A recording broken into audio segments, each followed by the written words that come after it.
So it looks like Real Madrid may be loaning out wonder kid Arda Güler for next season, and I don't necessarily agree with this move because I believe next season Luka Modric is possibly leaving, Toni Kroos might not be here.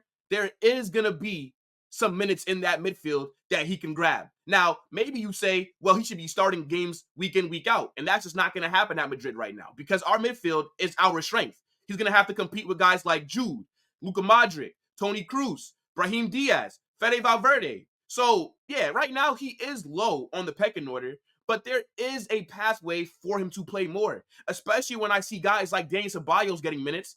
If I'm Carlo Ancelotti, I'd want to give those to Arda Güler. But the guy is just not playing games. He's training with the first team, and he's sitting on the bench every single week. How is that good for his development? They're calling this kid the next Mesut Ozil. How is he going to reach those levels if he's not playing? And I don't know why we don't put him in Castilla then and let him play games with the B team so that he can still get competitive matches in.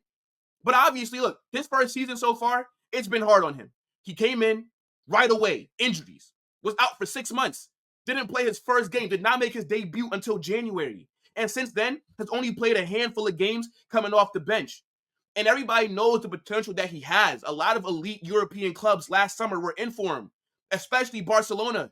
Don't think that we forgot about that. I remember those edits. I remember you guys putting out all those tweets when you guys thought it was locked up. But then the big dogs came in. Madrid said, yeah, we'll have him. Thank you very much. And any player that actually knows ball and cares about their career isn't going to pick Barca over Madrid. Let's be honest. You guys are the little brothers.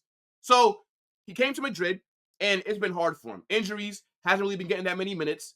And a lot of people are saying, oh, well, he's flopping. No, it's just Madrid are too strong right now in midfield to justify playing him week in, week out, or him starting that many games. But Barcelona fans seem to think because they forced 16-year-old kids to play week in, week out, that would have been the best decision for him. Look at Pedri. You guys have run this guy into the ground. His legs are made out of Swiss cheese now. The guy's ligaments cannot take it.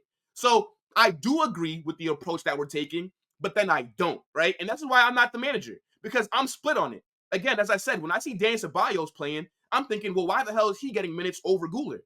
But at the same time, I'm like, yeah, we should take a cautious approach with him because you don't want to rush him or you don't want to play him too many minutes and then he ends up getting hurt again or he ends up performing really bad. And then next thing you know, it's like he's viewed as a flop. So he's young, just turned 19 years old, and the potential that he has is immense. The guy is, to me, he has a very similar skill set to a Jamal Musiala at Bayern Munich.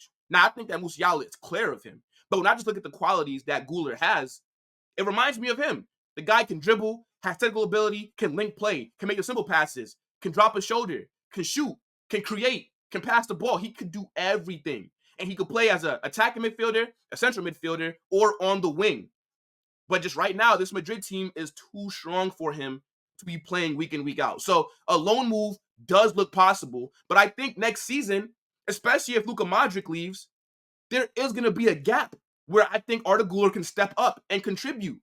But I think it just depends on what do we do, because I don't think we're going to sign any midfielders next summer. We haven't been linked to any.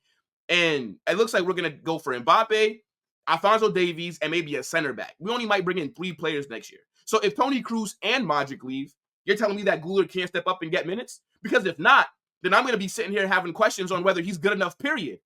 So I definitely think that we should be playing him more. But I do understand what the club is doing. Now, there's 2 clubs that come to mind right away when I think of a loan for Guler. And that's Girona. They play good football. They're also in La Liga, so he'll be able to adapt to the league while playing with them. And they're going to be in Champions League next season. So he's going to be able to play in that competition as well. And then I think about Dortmund. We already know what goes on at Dortmund. They just make kids great. So that, to me, are the 2 clubs that I'm looking at if we do loan him out. But I would like to see him here next season. I want you guys to get in the comment section. Let me know what teams you think should Arda Güler go on loan to, or do you think we should keep him here? Don't forget to like, share, subscribe. I'm out.